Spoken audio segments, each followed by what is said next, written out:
John, how likely would I be to pass the state exam from average 87 to 92 on the question simulator? So that's actually a great question, John, there. So that question simulator, what's really cool about it is you could take questions by unit, or you could do a 100 question practice exam, and that exam will actually blend together the units according to the percentages on the FREC syllabus.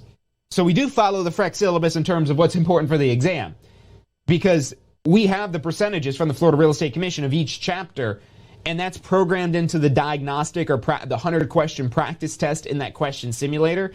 And when you get the question simulator, you want to start out using that practice test to maybe do a diagnostic to see what areas you need to focus on, and then dive into those units there. But now going back to your question, if you're getting 87 to 92, now going by what the exam requires, the state exam requires a 75% to pass. Class exam is a 70%.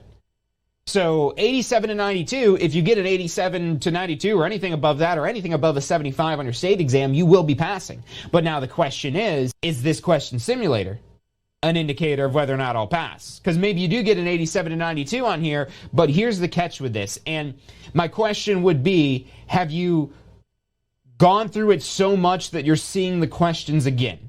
Because that's really the only thing I would say that you could do wrong with the question simulator. And it's not necessarily wrong, but it's just the point of where it's not going to be as good of a predictor of being able to pass the exam. So when all the questions in there are brand new to you, and there's a lot of questions in there. There's over 700 questions, so it's going to take some time before you get through all of those questions. But once you've gone through all those questions and they're no longer new to you, if while you're answering these questions, you're remembering that question.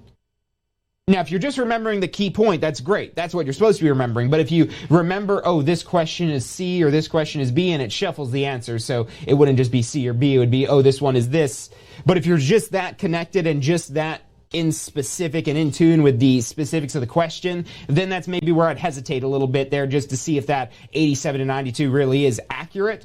But if these questions still seem kind of vague and unfamiliar to you and kind of fresh, that it's not like, oh, I've seen this so many times, I just have memorized the answer.